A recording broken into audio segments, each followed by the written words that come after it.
જામનગરમાં ટ્રાફિક સમસ્યા નિવારવા ટ્રાફિક ચેકિંગ દરમિયાન 120 ટુ વ્હીલર વાહનો તથા 155 ડીઝલ રિક્ષા ડિટેઇન કરાઈ। જામનગર શહેરમાં હાલ ટ્રાફિકનો મુદ્દો ખૂબ જ મોટો બની ગયો છે,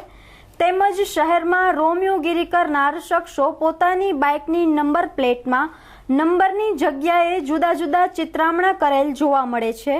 તેમજ છકડા રિક્ષા તથા રિક્ષાવાળાઓ પોતાની રિક્ષામાં ઘેટા બકરાની જેમ પેસેન્જરોને બેસાડે છે, તેવા રિક્ષા ચાલકોને તેમજ રોમિયોગીરી કરતા રોમિયોને પાઠ ભણાવવા માટે જામનગર ટ્રાફિક પોલીસ તેમજ શહેર ડીવાયએસપીના સંયુક્ત ઉપક્રમે ટ્રાફિક સમસ્યા હલ કરવા માટે કવાયત હાથ ધરવામાં આવી છે, જેમાં હાલ પોલીસ દ્વારા 120 બાઇક તેમજ 155 ડીઝલ રિક્ષાઓને ડિટેઇન કરવામાં આવ્યા હતા। આ અંગે જામનગર શહેર ડીવાયએસપી એન્ડ્રુઝ મેકવાન દ્વારા જણાવવામાં આવ્યું હતું કે હાલ જામનગરમાં ટ્રાફિકના મુદ્દે લોકોને ખૂબ જ હાલાકી ભોગવવી પડતી હોવાના કારણે 2 દિવસથી ટ્રાફિકની સમસ્યાને નિવારવા અંગે સઘન ટ્રાફિક ઝુંબેશ ઉપાડવામાં આવી છે,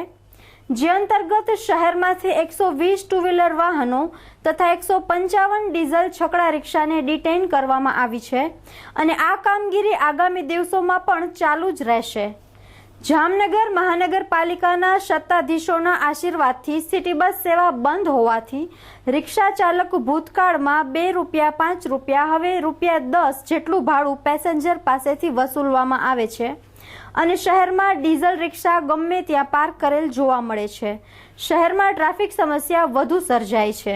જામનગર શહેરમાં છકડા રિક્ષાઓનો ખૂબ ત્રાસ છે અને રફ ચલાવે છે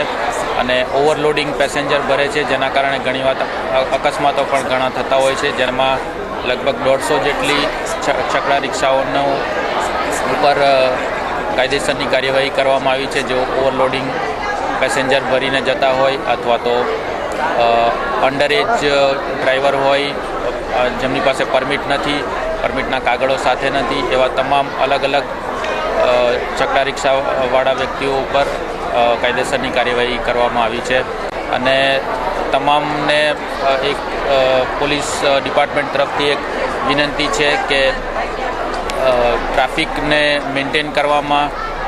પોલીસને સહકાર આપશો, ટ્રાફિકની ડિસિપ્લિન મેન્ટેન કરવામાં સહકાર આપશો।